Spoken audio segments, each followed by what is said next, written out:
हमारी ताकत को का सरकार को पता होना चाहिए। हम एक चाय बनाने वाले को प्रधानमंत्री बना सकते हैं, हम खट्टर को मुख्यमंत्री बना सकते हैं। जो बिल्कुल सड़क पे आ गया था दुष्यंत चौटाला, उसको 10 सीट दे करके उसको सत्ता में जनता ने भागीदारी दिलाई। जनता की ताकत है इस देश में, राजा जनता है। और जो अपने आप को राजा समझ रहे हैं वो इस देश के नौकर हैं। हम उनको यही बात बताने चले कि वो नौकर हैं, राजा बनने की कोशिश ना करें। बॉर्डरों के ऊपर से हमें कोई नहीं हटा सकता, बॉर्डरों पे से कोई नहीं हटा सकता। दिल्ली जाने के लिए आए थे, बॉर्डर खुलेंगे तो दिल्ली अधिकार सबसे पहले हमारा है। 11 महीने से इंतजार में बैठे हम दिल्ली जाने के लिए। पहली बात तो आंदोलन कभी जीत के बिना वापिस नहीं हुआ करते हैं। रही बात नैतिकता की, तो नैतिकता का ज्ञान बांटने वालों को नैतिकता के आधार पर सरकारों को छोड़ देना चाहिए। आज से महंगाई हो, बेरोजगारी हो, देश को बेचा जा रहा है एक एक करके, तो नैतिकता के आधार पे तो खट्टर को और मोदी को इस्तीफा देना चाहिए। किसानों का आंदोलन चलेगा, हम तैयार हैं, चाहे 2024 तक चलवा लो, चाहे 29 तक चलवा लो। अब एक पैर काम में रहेगा और एक पैर रहेगा आंदोलन में, हमें कोई दिक्कत नहीं। अब सरकार को जल्दी होगी। अब भारत में सरकार नहीं है, अब भारत में अडानी अंबानी राज कर रहे हैं। अगर सरकार होती तो आंदोलनकारियों की बात सुनी जाती, उनकी मांगे मानी जाती और उनको सहसम्मान घर वापस भेजा जाता। उनकी पीड़ा बाहर निकल के आई थी कि हमें घरों में भी परेशान किया जा रहा है। ये कैसे किसान है, ये कैसे देश के अन्नदाता है? जब हमारी रोटी को तिजोरी में बंद करने की तैयारी है, हमें बंधुआ मजदूर बनाने की तैयारी है, जब भूख का व्यापार करने की तैयारी है, इस देश को बेचने की तैयारी है, इस लोकतंत्र को खत्म करने की तैयारी है, हमारी जमीनों पर कब्जे की तैयारी है, तो फिर आपकी जमीन बिकी, आपके ऊपर कब्जा हुआ?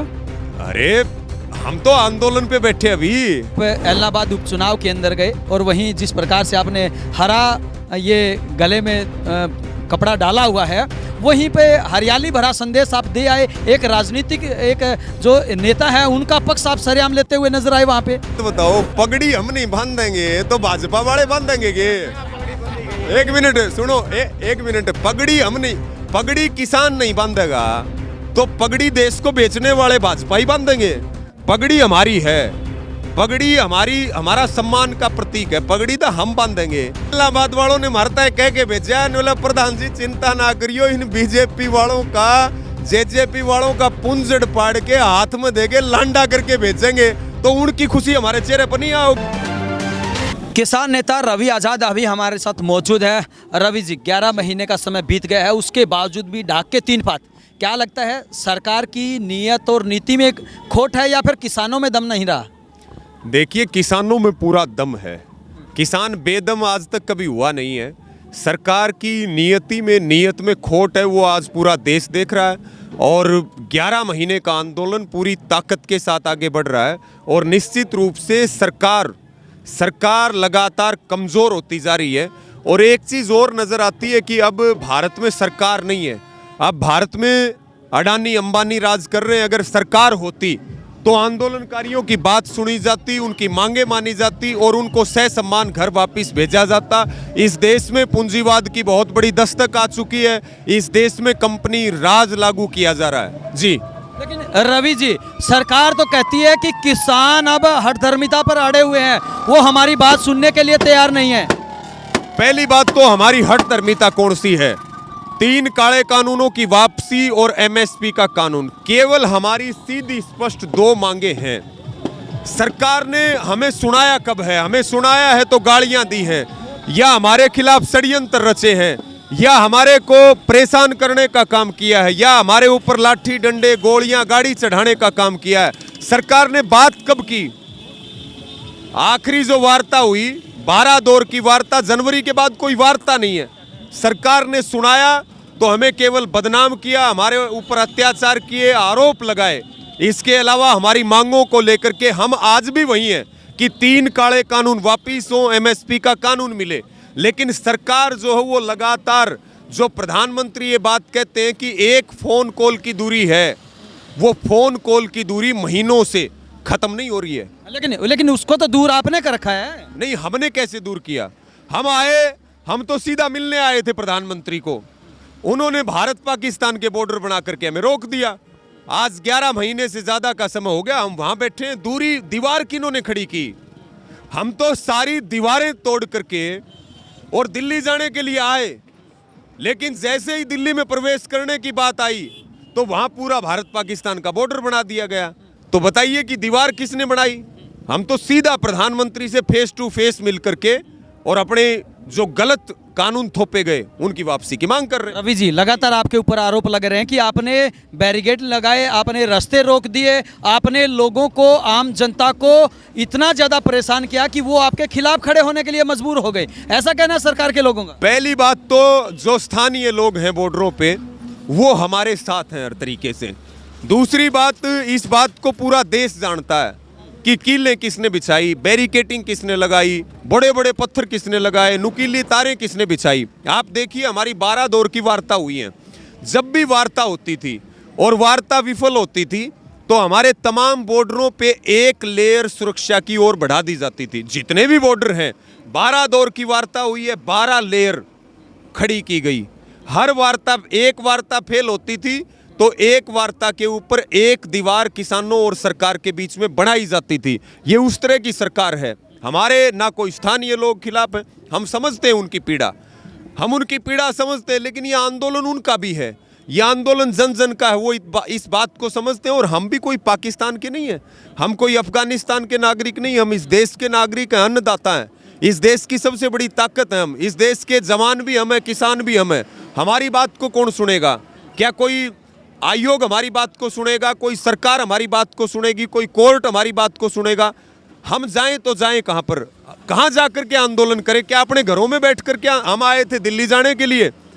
दिल्ली हमें जाने नहीं दिया गया। पिछले 11 महीने से आप दिल्ली के बॉर्डर पर डटे हुए हैं, उसके बावजूद भी कोई समाधान नहीं। तो आपको नहीं लगता कि जिस प्रकार से हरियाणा के मुख्यमंत्री भी कहते हैं कि नैतिकता के आधार पे अब किसानों को अपना आंदोलन वापस ले लेना चाहिए? क्या, पहली बात तो आंदोलन कभी जीत के बिना वापस नहीं हुआ करते हैं। रही बात नैतिकता की, तो नैतिकता का ज्ञान बांटने वालों को नैतिकता के आधार पर सरकारों को छोड़ देना चाहिए।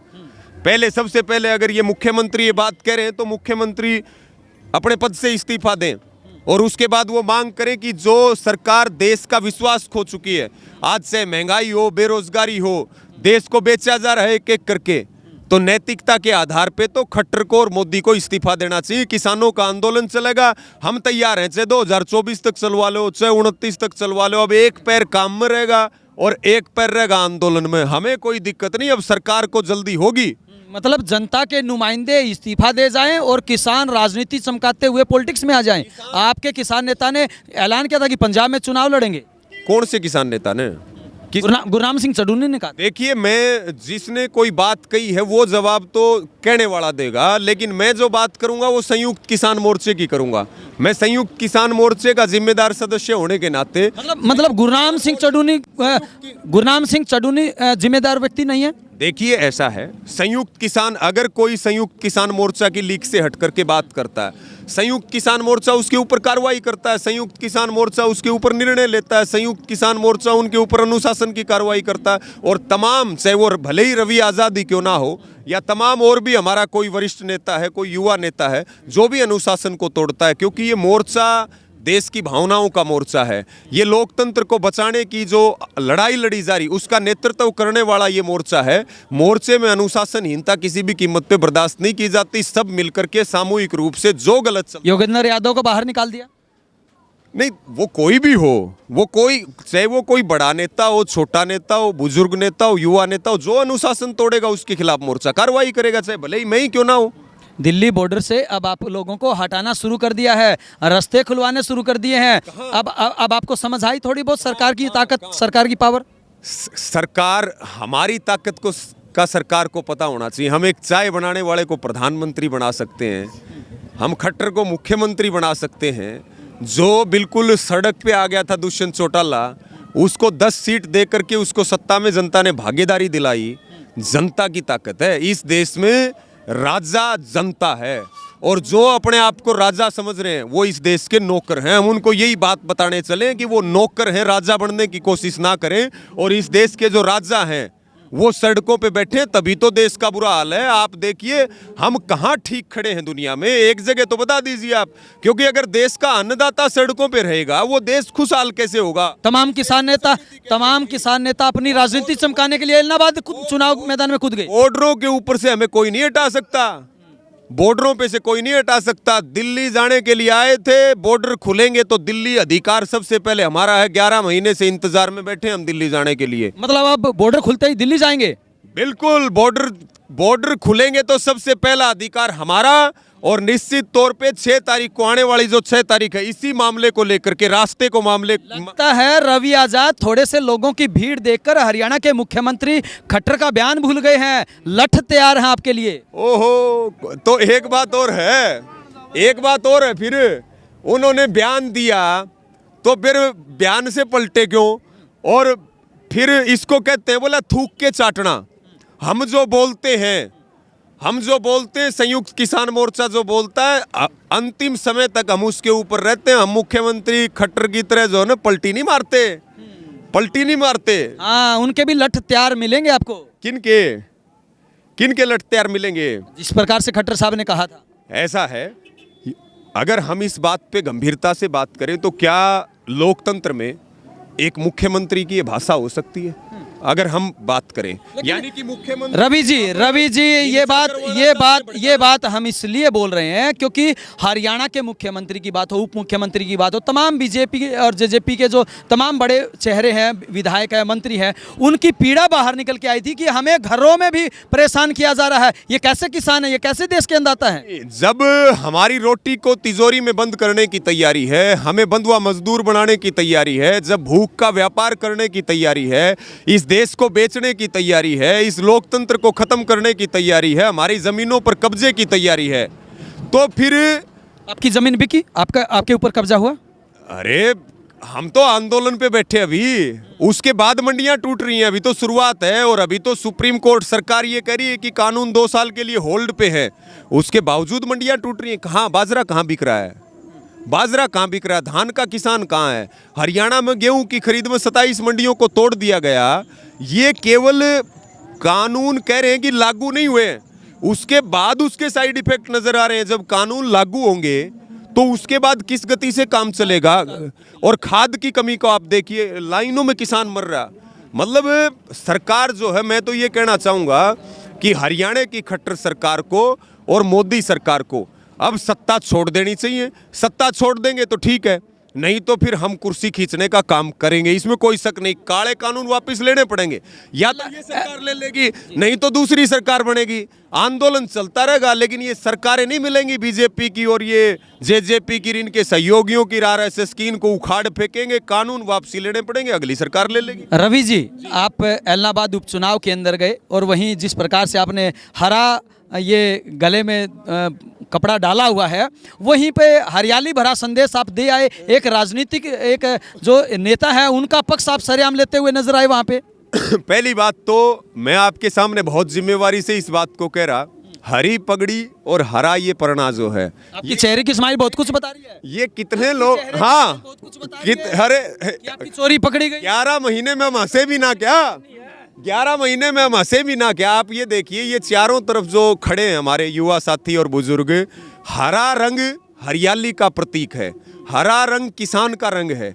और हम तो पहले भी 7 साल से यही रंग प्रयोग करते हैं, 7 साल से। रही बात इलाहाबाद के चुनाव की, कौन से नेताजी के साथ, हाँ, कौन से नेता? आप देखिए, आप हमें उलझाने की कोशिश कर रहे हैं, लेकिन हम एक बात करें, हमारा किसी राजनीतिक दल के साथ या किसी नेता के साथ हमारा डायरेक्ट और इनडायरेक्ट कोई संबंध नहीं है, कोई संबंध नहीं है। अगर कोई भी हमारा किसी तरह से कोई संबंध स्थापित कर दे तो फिर हमारा सिर अगले का जूता। लेकिन इलाहाबाद डायरेक्ट नहीं है, इनडायरेक्ट है। चलो छोड़िए इस बात को। रवि जी, अंतिम डायरेक्ट और इनडायरेक्ट दोनों बता रहा। रही बात उपचुनाव की, उपचुनाव में हम गए थे बीजेपी जेजेपी के खिलाफ, और आपको बता दूं 2 तारीख को रिजल्ट आ रहा है। वहाँ इलाहाबाद वालों ने, हम गांव में गए, ढाणियों में गए, रैलियां हुई, पंचायतें हुई, यात्राएं निकली, रोड शो हुए। हम निश्चित तौर पे एक बात कह सकते हैं कि इलाहाबाद वालों ने जो कमल का फूल है उसको उखाड़ करके 7 समुद्र पार फेंक दिया। आने वाली 2 तारीख को एक नया इतिहास लिखा जाएगा और इस आंदोलन को इलाहाबाद वाले 4 चांद लगाओगे और बीजेपी जेजेपी के ताबूत में आखिरी कील ठोक दी गई है। जो शुरुआत इलाहाबाद से होगी वो शुरुआत बढ़ते हुए चंडीगढ़ में खट्टर सरकार को उठा के पटकेगी और दिल्ली में मोदी सरकार का नाश विकास करने का काम करेगी और उसकी ये स्माइल है। अंतिम प्रश्न, अगर हम बात करें यूपी चुनाव की, यूपी चुनाव का बिगुल लगभग बज चुका है और कुछ ही समय के बाद वहाँ पे और भी ज़्यादा राजनीतिक हलचल शुरू हो जाएंगी। आपने कहा था कि आप पश्चिम बंगाल में गए, वहाँ पे भी आपकी वजह से बीजेपी की हार हुई। अब आपने कहा था कि उससे पहले बड़ौदा चुनाव में भी किसान आंदोलन की वजह से हुआ, इलाहाबाद में भी आप अपने सिर पे पगड़ी बांध रहे हैं, तो क्या अब यूपी में भी आप ऐसे ही आंदोलन करेंगे? बात बताओ, पगड़ी हम नहीं बांधेंगे तो भाजपा वाले बांधेंगे के? एक मिनट सुनो, एक मिनट, पगड़ी हम नहीं, पगड़ी किसान नहीं बांधेगा तो पगड़ी देश को बेचने वाले भाजपा ही बांधेंगे। पगड़ी हमारी है, पगड़ी हमारा सम्मान का प्रतीक है, पगड़ी तो हम बांधेंगे। दूसरी बात, आप जो अलग अलग प्रश्न कर रहे कि पश्चिम बंगाल, निश्चित तौर पे पश्चिम बंगाल में किसान आंदोलन की वजह से भाजपा का सुपड़ा साफ हुआ। और यूपी, एक बार थोड़ा रुक तो जाओ, पहले इलाहाबाद की तो थोड़ी बहुत हमने भी खुशी मना लेने दो ऐसी, क्योंकि वहाँ कोई अंदर ही अंदर लड्डू फूट रहे हैं। रवि जी, मैं यही बात आपके मुंह से कहलवाना चाह रहा था, यही वहाँ किसान जीतेगा, कोई प्रत्याशी नहीं जीतेगा और वहाँ कोई कांडा नहीं हारेगा। ये बात तो सही है कि कांडा का काटा वो काट रहे हैं। और इलाहाबाद वालों ने मारता है कह के भेजा, बोला प्रधान जी चिंता ना करियो, इन बीजेपी वालों का, जेजेपी वालों का पुंजड़ पाड़ के हाथ में देके लांडा करके भेजेंगे, तो उनकी खुशी हमारे चेहरे पर नहीं आओगी। रही बात मिशन उत्तर प्रदेश की, मिशन उत्तर प्रदेश शुरू हो चुका है, वहाँ पर भी कार्यक्रम जारी हैं, किसानों की रैलियाँ, पंचायतें, गांव-गांव में कार्यक्रम चलेंगे। और वहाँ पर मैं आपको बहुत जिम्मेवारी के साथ ये कह सकता हूँ, ये तमाम साजिश रचेंगे जातियों के नाम पे, धर्म के नाम पे, फर्जी राष्ट्रवाद के नाम पे। लेकिन 50 का आंकड़ा, अगर किसानों की बात नहीं सुनी गई तो 50 का आंकड़ा उत्तर प्रदेश में योगी सरकार भाजपा छू नहीं पाएगी, उसको पार नहीं कर पाएगी। बॉर्डर से उठाया तो क्या? बॉर्डर से उठाया? नहीं, बॉर्डर से किसान बगैर जीते हम आगे बढ़ते जाएंगे, चाहे कोई सूली पर टांग दे, चाहे कोई गर्दन काट दे।